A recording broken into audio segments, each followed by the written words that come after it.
আসসালামু আলাইকুম ওয়া রাহমাতুল্লাহি ওয়া বারাকাতুহু। ইন্নাল হামদালিল্লাহ ওয়াসসালাতু ওয়াসসালামু আলা মান লা নাবিয়্যা বা'দা, আম্মা বা'দ।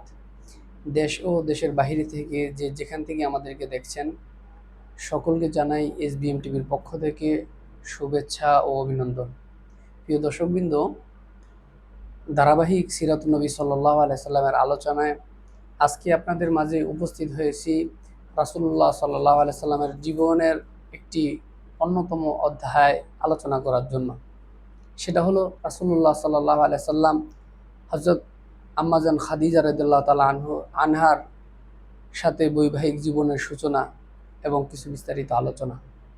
রাসূলুল্লাহ সাল্লাল্লাহু আলাইহি সাল্লামের বিশ্বস্ততা, রাসূলুল্লাহ সাল্লাল্লাহু আলাইহি সাল্লামের প্রজ্ঞা, রাসূলুল্লাহ সাল্লাল্লাহু আলাইহি সাল্লামের দয়া অনুগ্রহের কথা পুরো গোটা আরবে ছড়িয়ে পড়তেছিল। রাসূলের বয়স যখন 25, তখন সমস্ত মানুষ রাসূলুল্লাহ সাল্লাল্লাহু আলাইহি সাল্লামকে আলামিন নামে ভূষিত করেছিল। তাকে সমস্ত মানুষ এক বাক্যে মেনে নিয়েছিল, গ্রহণ করে নিয়েছিল। তাই আম্মাজান খাদিজাতুল কুবরা রাদিয়াল্লাহু তাআলা আনহা, তার কাছেও রাসূলুল্লাহ সাল্লাল্লাহু আলাইহি সাল্লামের এই বিশ্বস্ততার কথা, এই আমানতদারিতার কথা তার কাছেও অজানা ছিল না। হযরত খাদিজা রাদিয়াল্লাহু তাআলা ছিলেন আরবদের মাঝে একজন ধনাঢ্যবান মহিলা।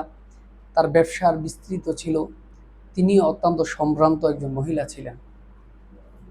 আম্মাজান খাদিজাতুল কুবরা রাদিয়াল্লাহু তাআলা আনহা চিন্তা করলেন তার শামে সফরে যাওয়ার জন্য রাসূলুল্লাহ সাল্লাল্লাহু আলাইহি সাল্লামকে পাঠাবেন। রাসূলুল্লাহ সাল্লাল্লাহু আলাইহি সাল্লামকে তার ব্যবসার উদ্দেশ্যে তার পণ্য দিয়ে রাসূলুল্লাহ সাল্লাল্লাহু আলাইহি সাল্লামকে শামের উদ্দেশ্যে পাঠালেন, সাথে তার একজন খাদেমকে দিয়ে দিলেন। রাসূলুল্লাহ সাল্লাল্লাহু আলাইহি সাল্লাম শামে গিয়ে অত্যন্ত সুনামের সাথে সুন্দর সুশৃঙ্খলভাবে ব্যবসার কার্যক্রম পূর্ণ করে এবং শাম থেকে যে সকল পণ্য মক্কায় ভালো বিক্রি হয় এরকম পণ্য কিনে এনে মক্কায় বিক্রি করে অনেক লাভবান হলেন। আম্মাজান খাদিজাতুল কুবরা রাদিয়াল্লাহু তাআলা আনহা রাসূলুল্লাহ সাল্লাল্লাহু আলাইহি সাল্লাম এই বড় প্রজ্ঞা, এত সুন্দর আচরণ দেখে অত্যন্ত খুশি হলেন এবং তার প্রেরিত যে খাদেম ছিলেন সে রাসূলুল্লাহ সাল্লাল্লাহু আলাইহি সাল্লামের সম্পর্কে গোটা পথের বিবরণ দেওয়াতে আম্মাজান খাদিজাতুল কুবরা আরও বেশি আকৃষ্ট হয়ে পড়েন। পরবর্তীতে তিনি তার লোকদের মাধ্যমে রাসূলুল্লাহ সাল্লাল্লাহু আলাইহি সাল্লামের চাচা আবু তালেবের নিকট বিবাহের আবেদন জানান, প্রস্তাব প্রেরণ করেন। আবু তালেবও রাসূলুল্লাহ সাল্লাল্লাহু আলাইহি সাল্লামের জন্য এটা অত্যন্ত গুরুত্বপূর্ণ মনে করে এই প্রস্তাবে রাজি হয়ে যান এবং তাদের বিবাহ সম্পন্ন হয়ে যায়, যেখানে রাসূলুল্লাহ সাল্লাল্লাহু আলাইহি সাল্লামের চাচা আবু তালেব নিজে খুতবা দিয়েছিলেন। হযরত খাদিজাতুল কুবরা রাদিয়াল্লাহু তাআলা আনহা এবং রাসূলুল্লাহ সাল্লাল্লাহু আলাইহি সাল্লামের এই জীবন চলেছে প্রায় 25 বছর যাবৎ। অর্থাৎ রাসূলুল্লাহ সাল্লাল্লাহু আলাইহি সাল্লাম 25 বছর বয়সে বিবাহ বন্ধনে আবদ্ধ হন। রাসূলুল্লাহ সাল্লাল্লাহু আলাইহি সাল্লামের প্রায় 50 বছর পর্যন্ত এই বিবাহ ছিল। 50 বছর পর রাসূলুল্লাহ সাল্লাল্লাহু আলাইহি সাল্লামের জীবন থেকে রাসূলুল্লাহ সাল্লাল্লাহু আলাইহি সাল্লামের সবথেকে কাছের এবং সমস্ত কাজের সহযোগী আম্মাজান খাদিজাতুল কুবরা পৃথিবী সমস্ত মায়া ত্যাগ করে আল্লাহ তাআলার ডাকে সাড়া দিয়ে চলে যান। বিবাহের সময় হযরত খাদিজাতুল কুবরা রাদিয়াল্লাহু তাআলা আনহার বয়স সহিহ মতে 40 বছর ছিলেন।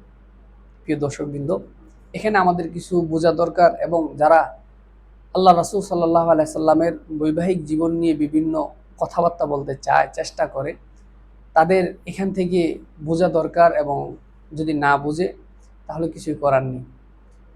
রাসূলুল্লাহ সাল্লাল্লাহু আলাইহি সাল্লাম যদি জৈবিক চাহিদার কারণে যদি বিবাহ করতেন, একাধিক বিবাহ, তাহলে রাসূলুল্লাহ সাল্লাল্লাহু আলাইহি সাল্লামের 50 বছর পর্যন্ত একজন বৃদ্ধ নারীর সাথে রাসূলুল্লাহ সাল্লাল্লাহু আলাইহি সাল্লাম ছিলেন বৈবাহিক জীবনে, অন্য কোনো সম্পর্কে যান নাই। 50 বছর বয়সে রাসূলুল্লাহ সাল্লাল্লাহু আলাইহি সাল্লাম অর্থাৎ আম্মাজান খাদিজাতুল কুবরা থাকা অবস্থায় অন্য কোনো স্ত্রী রাসূলের জীবনে আসে নাই। এর দ্বারা বোঝা যায় 50 বছর বয়সে মানুষ বার্ধক্যে উপনীত হয়ে যায়, তখন জৈবিক চাহিদার প্রতি মানুষ আকৃষ্ট হয় না। আর তো রাসূলুল্লাহ সাল্লাল্লাহু আলাইহি সাল্লামের ব্যাপারে তো এটা চিন্তাই করা যায় না। তো রাসূল এতগুলো বিবাহ কেন করলেন? এটা আল্লাহ তাআলার পক্ষ থেকে আদেশ ছিল এবং রাসূলুল্লাহ সাল্লাল্লাহু আলাইহি সাল্লাম এখানে প্রত্যেকটা বিবাহ একটা ইসলামের এবং ওই নারীর কল্যাণের দিকে তাকিয়ে বিবাহ করেছেন। কাউকে করেছিলেন রাসূলুল্লাহ সাল্লাল্লাহু আলাইহি ওয়াসাল্লামের ইসলামের উপকারের জন্য, কাউকে করেছিলেন কাউকে সাহায্য করার জন্য। আরেকটি বড় গুরুত্বপূর্ণ বিষয় হলো ওই সময় যারা প্রভাবশালী ছিল, যারা বাদশা ছিল, যারা রাজা বাদশা ছিল, তাদের একাধিক বিবাহ হতো, তারা একাধিক স্ত্রী থাকতো। এটা তাদের শান এবং মান বোঝাতো। তো আল্লাহ রাসূল সাল্লাল্লাহু আলাইহি সাল্লামকে আল্লাহ তাআলা এর সবথেকে চূড়ান্ত শান এবং মান দিয়েছেন। এজন্য রাসূলুল্লাহ সাল্লাল্লাহু আলাইহি সাল্লামকে আল্লাহ তাআলা একাধিক বিবাহের অনুমতি দিয়েছেন, 4টারও অধিক। ইনশাআল্লাহ আমরা আগামীতে ইনশাআল্লাহ কোনো এক পর্বে আমরা এই বিষয় নিয়ে বিস্তারিত আলোচনা করব। আম্মাজান খাদিজাতুল কুবরা রাদিয়াল্লাহু তাআলা আনহার সততা, বিশ্বস্ততা এবং ত্যাগ অতুলনীয়। সারা বিশ্বের সমস্ত মুসলিম উম্মাহ যার কাছে চিরঋণী। আমরা সকলেই আম্মাজানের কাছে চিরঋণী। তার বিশ্বস্ততা, রাসূলুল্লাহ সাল্লাল্লাহু আলাইহি সাল্লামের সমস্ত কাজে সহযোগিতা, যা আমাদেরকে আজীবনের জন্য ঋণী করে রেখেছে। আম্মাজান হযরত খাদিজাতুল কুবরার ঘরেই জন্মগ্রহণ করেছেন। রাসূলুল্লাহ সাল্লাল্লাহু আলাইহি সাল্লামের 6 সন্তান, 2 ছেলে এবং 4 মেয়ে।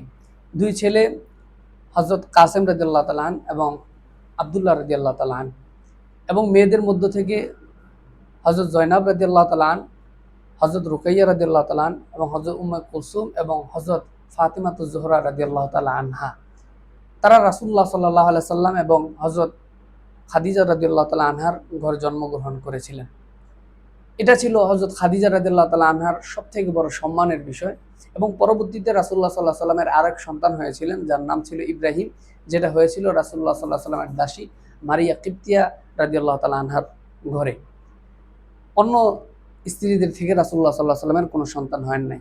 এটা হলো হযরত খাদিজা রাদিয়াল্লাহু তাআলা আনহার এক বৈশিষ্ট্য, যে আল্লাহর হাবিবের যত সন্তান হয়েছিল ওরস থেকে সমস্ত সন্তান আম্মাজান থেকে এসেছিল।